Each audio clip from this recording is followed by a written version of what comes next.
Hello friends, and welcome to my first YouTube video. We're gonna work on the introduction, okay? But it's my first time. Be nice, okay? Be nice. I'm here because they're trying to ban TikTok. I'm gonna just be honest and transparent with you. That's a theme of my channel, honest transparency. I also just woke up. I'm in a hoodie. I got my coffee right here. I barely know what day it is. Sunday, I think. I don't know. Anyways, I feel like YouTube is really polished. I'm not super polished. I have TikTok energy. I love it over there. I be in my bonnet. Sometimes it be sleep in my eyes and they just be with it. But we're bringing the TikTok energy to YouTube, okay? Okay. So I wanted to start this video by talking about why I'm having a YouTube channel, what is this gonna be, sort of thing. And then I did have you all ask me some questions over on my TikTok page, and I'm gonna answer a few of them. They're like bookish questions. I'm so excited. So first things first, sis, what are you doing on this channel? Actually, no, first things first is what is my name? Because I feel like on TikTok, I never say my name and people have no idea. They don't know how to pronounce it. They don't even know what it is. So my name is Satoria. I always tell people it's like Victoria, but with a S sound, Satoria. I go by Sat Ray Reads on TikTok, Instagram, and now here too, apparently. But my name is Satoria. You can call me Satoria. Sat Ray is a combination of my first and my last name. And yeah, I'm talking too much, but that's the good thing about YouTube is that I can do that. Oh, I'm gonna be insufferable. Also, the bad thing though is that I simply have just now lost my train of thought. That's not gonna work well for me. What this channel is gonna be about. So I have no idea where to look, by the way. This channel is basically gonna just be longer form content from what I'm already doing on TikTok. So over on TikTok, I post monthly wrap-ups. They go by super quick because 3 minutes isn't that long of time. But here I can take my time. I can go really in depth to the books, talk about what I really liked, what I didn't, what I think you all might really like, what I think you all might not, add in some more commentary and discussion about the book, which I'm really excited about. I'm going to be doing way longer book reviews. I could talk about books for hours. So way longer book reviews. I read an arc of Yellowface by R.F. Kuang. Oh, y'all, I have so many thoughts. I cannot wait for that video. Y'all might need to grab some food, a meal or something, because we're gonna be here for a while. So yeah, longer reviews, longer wrap-ups. We're gonna have discussions on here that are related to bookish spaces, but really can be expanded to like life in general, which I'm really excited about. Very similar to things that I'm doing on TikTok.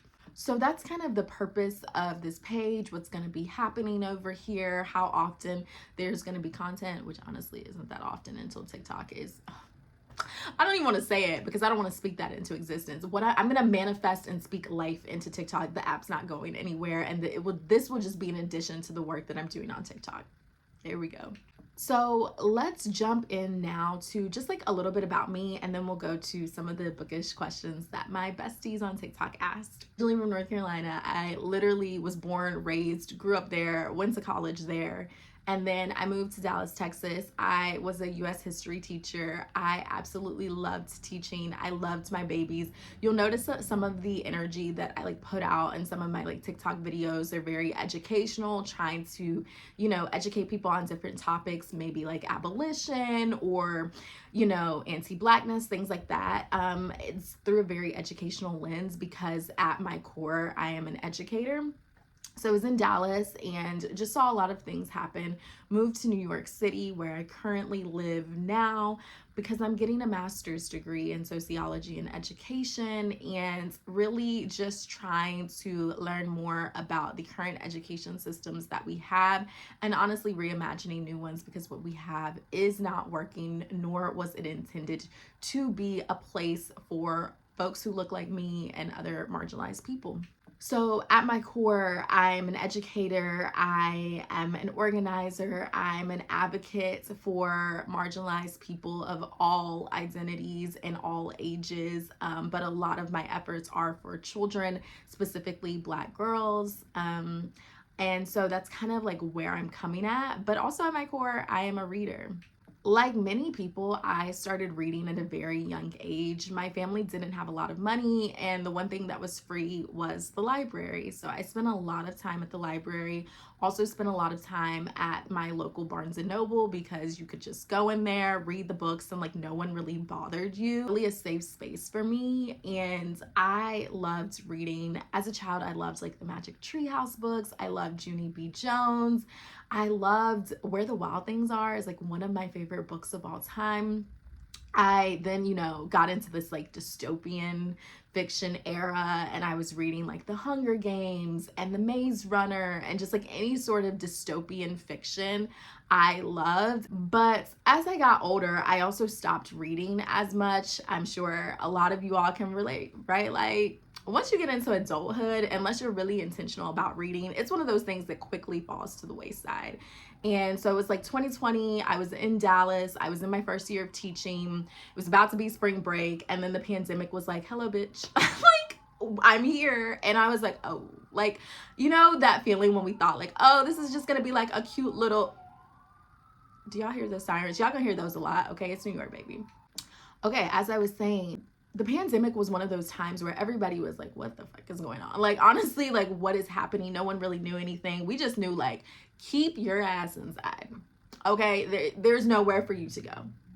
There's nowhere, babe. Stay inside. So I was like, okay, bet I'm gonna stay inside. But like, the world is really heavy right now, and I don't want to be left alone with my thoughts. So I was like, let me pick up a silly little book or two, and we'll talk more about what those books are later, because someone did ask me like what books got me back into reading, so I'll save that for the little question and answer part of this.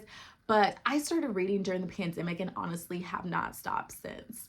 So last year was like my first year of like consistently reading. I'd been reading in 2020 and 2021, but it was very on and off. And at the beginning of last year, I sat down and was like, okay, I'm gonna make a goal. I want to be really intentional about my reading. I'm gonna read 50 books. And I actually read 70, and almost all of them were romance and 100% of them were fiction, which I was still in this like escapism sort of mindset. Although I used to read like a lot of nonfiction, especially in college. And then once I started teaching, and then really once the pandemic hit, I was like, nonfiction. Like I was trying to escape into like a silly little goofy book. But I did want to get back into nonfiction, and I wanted to get back into reading more diversely. Last year for me, like if we can be completely honest and transparent, was not a year of diverse reading by any stretch of the imagination. And I was like, I want to read different stories. I want to read stories from across like race, gender, sexuality, like nationality, right? And so I created a book talk, not necessarily knowing what I was going to get out of it. Like I had a TikTok. It was just me posting like travel vlogs and things that I was doing to like my two friends. And then I started posting like bookish content, and it just kind of started growing from there. I started to find my community, and now I am reading like super diverse books. I'm reading nonfiction again. I'm reading across formats, digital, physical, audio, and I'm just really grateful for Book Talk in that way, for giving me a community, number one, but also for allowing me to find folks who are reading diversely, who are reading across format, and like helping me to do the same. I have no idea where that came from. Like, what was that spill that I just gave? That was not a part of anything that I had planned to say, but I think it's important, so we're going to leave it in there. So with that being said, now that I'm done rambling, let's jump into the Q&A section of this video, which will be our last section. Y'all should have never told me that like YouTube was really meant for longer form content, because now I'm like, I can just talk. Like, I'm just talk.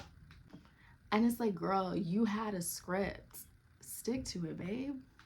So I had already hinted at this earlier, so we'll just go back here. Series that got me back into reading. I love this question. So set the scene. It's March 2020. We're in the very beginning stages of the pandemic. There was nowhere to go. And so I was like, let me read. And so I just went on Amazon and I ordered like random books. I don't even know how I chose the books that I chose, honestly.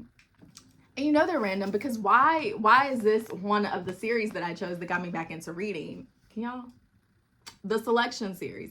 Y'all, this series right here, I read this and ate it up. I devoured this series. It was so good to me. And honestly, I feel like if I reread it, it would still be good because like it means a lot to me. Like this is one of the first series that I read to get me back into reading. The next series that got me back into reading that I read around the same time, I can't even show y'all because there's so many books in the series. Let's see, can we see? Shatter Me. Y'all, this series, I devoured it. This is like a special edition. I loved this series so much. It tapped into the inner child in me who loved dystopian fiction, and I ate it up.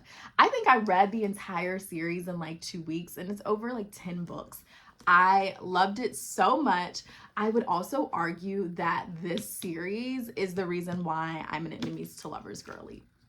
I really think it is. Which brings me to question number 2, which were like my top tropes and like my bottom tropes, which I have a whole video on like TikTok where I talk about my favorite tropes. Very controversial. People were either like, you are completely wrong or you are completely right. So I am very opinionated about tropes. I've just said that enemies to lovers is one of my favorite tropes. It's probably my favorite, but let's be very clear. I'm talking about like actual enemies. Like these two people hate each other. There have been attempts at unaliving each other. It's even better if their families have like this history of beef, century long beef. They really don't like each other. That's my type of enemies to lovers. Not like dislike to lovers where it's kind of like, oh, we don't like each other, but then they fall in love. Like that's not what I'm talking about. Although I do love that. But I love, love, love enemies to lovers. My next favorite trope, I would say, is second chance romance. I know this was shocking to me too because I didn't read a lot of second chance romance, honestly, before this year. And second chance romance is really hit or miss. And it's like, if it hits, like it is amazing. Before I Let Go by Kennedy Ryan, 7 Days in June. But when it misses, like it really, really misses. And I feel like it's a fine line to walk to make a good second chance romance. But I've just read so many good ones that it is one of my favorite tropes. In terms of tropes that I don't really like, where to begin? The thing about me, I'll say as a disclaimer, is that I'm gonna say that I don't like these tropes, and yet I still read books with these tropes in them because I'm not really super attached to tropes in that way of where they could like make or break a book for me in that sense. Like I'm always willing to give a book a try. Especially, I just love romance, but these are tropes that like I don't prefer to read. If you're from TikTok, you could already probably put in the comments what I'm about to say. I'll give y'all a second. I can just feel y'all typing right now. Some of y'all like, yes, queen. Some of y'all like, girl, please. Okay, brace yourselves here. And just know that I'm talking about heterosexual romances, okay? Grumpy Sunshine. I just don't think we need it, especially if the male main character is the grump and like the woman is the sunshine. And no, please, we've seen it before. It's tired. We don't want to see that again. If it's gonna be a het romance, like give us the woman as the grump, like spice it up, please. Other than that, other tropes I don't really like. Let's see. I don't really like age gap romance, if I'm going to be completely honest with you. I don't really read a lot of it. And if I do, I Want the Woman to Be Older. Part of Your World by Abby Jimenez is actually one of my favorite romances. And it is because Alexis is older than Daniel. Like, I don't know. There's something about in het romances where the man is older that sometimes, like, it just doesn't do it for me. And I mean, like, significantly older. Let's see. Are there any other tropes that I'm just like, surprise pregnancy? Can we get that out of the romance genre? Like that's more horror to me. It's giving nightmare. Like no, please no. Okay, this next question was like favorite character of all time, which honestly I feel personally attacked because why would you ask me that? How can I just choose one favorite character of all time? I can't, so I'm not going to, but I'll give you a few of my favorite characters of all time. Because I've just read these recently, all of the women in Kimberly Lemon's books are my favorite characters. If you haven't read Kimberly Lemon, what are you doing?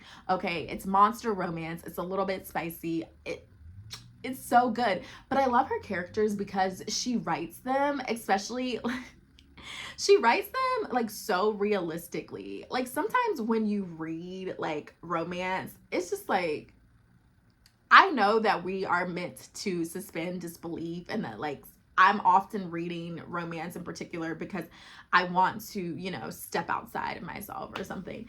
But also, it's just like what Kimberly Lemming does so well is like the women in her books could be you, they could be me, like they could be anyone, because they're just like begrudgingly going along with everything, and like they don't want to be there, but they're participating because like what else are they gonna do? And they do it with humor, and I love her characters so much. I also really like Iris from Terms and Conditions, from Lauren Asher's Dreamland Billionaire series. I just feel like Iris, if she was real, would be my best friend. We have a lot of similarities. We both like plants, as you can see. We both want to be bent over by a billionaire. You know, like there's just a lot there for us. Then there was a question about like any stylistic choices that I preferred, which honestly, like, again, honesty and transparency, I don't be paying attention to books that much to have like stylistic choice preferences. Like I'm more concerned with like characters and things like that. I will say, I don't even know if this is like a stylistic choice, but I prefer like shorter chapters. When it comes to covers, I prefer like there not to be any real people on them. But outside of that, like I don't really care. And even if there are real people, like if I like the book, I'll buy it because I'm like a collector of sorts, if you will. Although I have tapped into my library more, which is a lot more affordable, I will say. But yeah, other than that, I don't want the font to be too small. Like I think that's like my hardest. Like, come on. I hate like when the font is so small. Like I have this copy of The Secret History, and I haven't touched it because I want to read it, but the font, it is like tiny. And I'm like, really? Like, let me just show y'all. Can y'all look at the font? Can y'all even see that? I don't even know. How did the YouTubers do this? I don't know, but it's tiny. Just take my word for it. The font is tiny, and it's like nobody, no. Also, I don't think this is the question, but if I had to choose between like a physical book, hardback, or paper, I'm choosing paperback every single time. I feel like if you prefer to read a hardback, I'm a little bit scared of you. I'm not gonna lie. Like hardbacks are nice, they're cute, they're beautiful to own. But if you want to sit down and read a hardback, like it's nearly impossible. Your hand is cramping. I can never get like comfortable with the way I'm holding it. But yeah, I think we have enough. Okay, I got to give you something to come back for. So I think we're going to stop here. I'm going to go try to figure out how to edit this. Wish me luck. And we'll see you in the next one. The next video that I'm going to be posting is going to be about the Trans Rights Readathon, because today is Sunday. It starts tomorrow, Monday, March 20th. So I'm going to be trying to vlog that and then posting a video at the end of the week showing like all that I read and how much money we raised. If you want more information about that, you can follow me on TikTok. There are my pinned videos, and I'll see you in the next one. Mwah!